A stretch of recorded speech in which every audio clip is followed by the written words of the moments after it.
जन्म में तो दिल्ली में इलेक्शन जीत नहीं सकते। अगर नरेंद्र मोदी को दिल्ली में इलेक्शन जीतने हैं तो उन्हें दूसरा जन्म लेकर आना होगा। ये कहना था आम आदमी पार्टी का, लेकिन इंडिया के प्राइम मिनिस्टर नरेंद्र मोदी ने दिल्ली में इलेक्शन जीतकर ना सिर्फ आम आदमी पार्टी को हैरान और परेशान कर दिया है, बल्कि पूरी दुनिया को हिलाकर रख दिया है।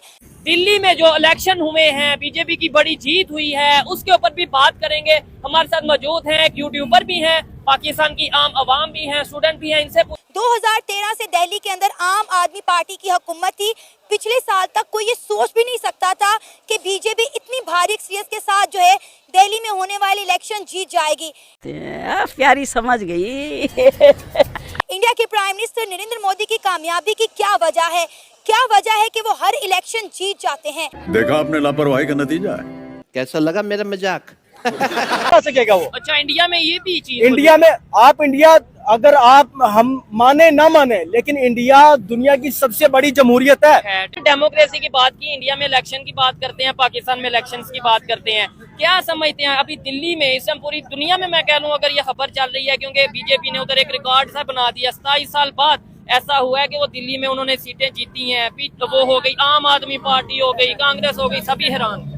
देखिए इसमें तो अप्रिशिएट बनता है कि जी, अप्रिशिएट बनता है। आप सबसे पहली बात ये देखें, जब हम पीका एक्ट को बात कर रहे हैं ना, जिस तरह सोशल मीडिया के ऊपर भी वहाँ पे कवानीन बने हैं, ठीक है, लेकिन कोई भी जो कानून होता है ना, अगर वो जमहूरियत के साथ चलता रहे, डेमोक्रेसी के साथ चलता रहे, उसका मिसयूज नहीं होगा। जबरदस्त अगर पॉइंट है। अगर वहाँ पर जमहूरियत किसी भी मुल्क के अंदर खत्म हो जाएगी, कोई भी कानून हो उसका मिसयूज होता रहेगा। ठीक है। अगर इस वक्त हम बात करें इंडिया की, इंडिया के अंदर जो आज बीजेपी ने जो विन की, इतनी बड़ी उन्होंने दिल्ली के अंदर वो इलेक्शन विन किया है, उसके अंदर सबसे बड़ा किरदार किसका है? जमहूरियत का है, डेमोक्रेसी का है।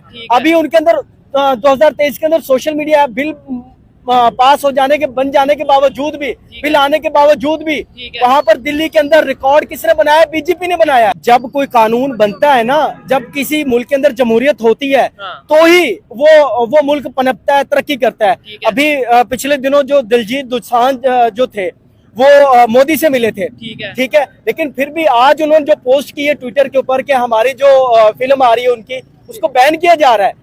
तो जब कोई कानून बनता है, किसी मुल्क के अंदर होता है, तो जब बनता है तभी तो उसके ऊपर इम्प्लीमेंट होता है ना। जमहूरियत होगी तो इम्प्लीमेंटेशन होगी ना। हमारा मसला ये है कि हमारे मुल्क के अंदर जमहूरियतें पनपती नहीं है।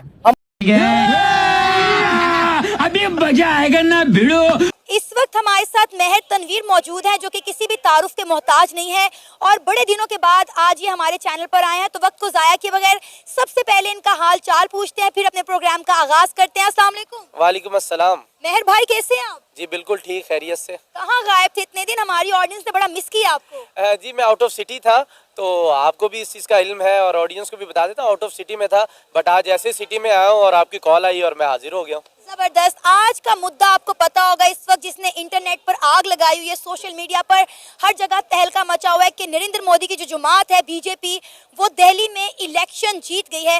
क्या कहना है चाहेंगे आप इस पर? ऐसी क्या वजह है कि नरेंद्र मोदी जो है वो इलेक्शन पे इलेक्शन जीत रहे हैं, और कोई सोच भी नहीं सकता था कि नरेंद्र मोदी साहब की जो जमात है इतनी भारी अक्सरियत के साथ दिल्ली में इलेक्शन जीत जाएगी? देखिए, सबसे पहले समझने की हमें ये ज़रूरत है कि नरेंद्र मोदी तीसरी बार इंडिया के प्राइम मिनिस्टर बने हैं। बिल्कुल। बट उनके पास कैपिटल के अंदर जो है वो बैठे हैं वजीर आजम बन के, बट उनके पास जो उसका सूबा है उसकी हुकूमत नहीं है। मतलब भी एक सोचने वाली बात है कि 3 बार का वजीर आजम अपने कैपिटल के अंदर, उसकी हुकूमत नहीं है। बस जस्ट एक विफाक है, जैसे हमारा इस्लामाबाद है, बस आप उसके दायरे में है, बट आपके पास सूबा नहीं है। जैसे कि अभी पंजाब में नून लीग की हुकूमत है और फेडरल में भी उनकी हुकूमत है।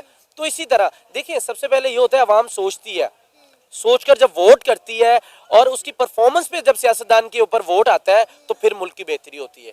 देखिए, शख्सियत की ज़रूरत नहीं है, किसी भी मुल्क में शख्सियत की कोई असर नहीं है। देखिए, नरेंद्र मोदी अगर कुछ ना करते, अवाम वोट देती उनको? कभी भी नहीं वोट देते।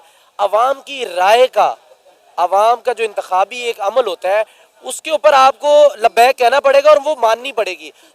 देखिए, ऑपोजिशन, अभी तक किसी ऑपोजिशन की तरफ से कोई बयान नहीं आया उनकी कि हम एहतजाज करने नहीं कर रहे, धांधली होगी, हम तोड़ फोड़ करेंगे। ये हमारे मुल्क में अनफॉर्चुनेटली ये है, चाहे वो कोई हुकूमत में बैठा है, चाहे कोई ऑपोजिशन में बैठा है, जब उसके खिलाफ आ जाते हैं ना रिजल्ट, तो वो कहते हैं भैया हम एहतजाज करने लग जाएंगे, मुल्क का हम जो है वो जितना भी अमन अमान है वो खराब करने लग जाए। ऐसा नहीं होना चाहिए। देखिए हमारे मुल्क के अंदर भी यही चीजें चलती है, एक को जीत जाए, चाहे इमरान खान को जीत गया नून लीग शुरू हो जाएगी, नून लीग जीत गई है पीटीआई शुरू हो जाएगी, जनता माफ नहीं करेगी। पहले मैंने वोट का तो बात कर दी। हाँ, इसके हमारे यहाँ पे लोगों को नॉलेज नहीं है, ये चीज हमारी तालीम, सबसे बड़ा मसला ये है कि हमारे पे क्वालिटी ये चीज। एजुकेशन नहीं है। ठीक है, इस वक्त जिसको हम जमहूरियत का सबसे बड़ा बाप कहते हैं, इंडिया को हम बाप अगर कह रहे सबसे बड़ी हैं, जमहूरियत है दुनिया वहाँ में। पे आईटी कहाँ पहुँच गई है? ये चीज। उनको 300 बिलियन डॉलर से ज्यादा उनकी मार्केट होगा। हमारी टोटल जो पूरी हमारी जो आईटी इंडस्ट्री है वो तकरीबन 20 अरब डॉलर भी नहीं है।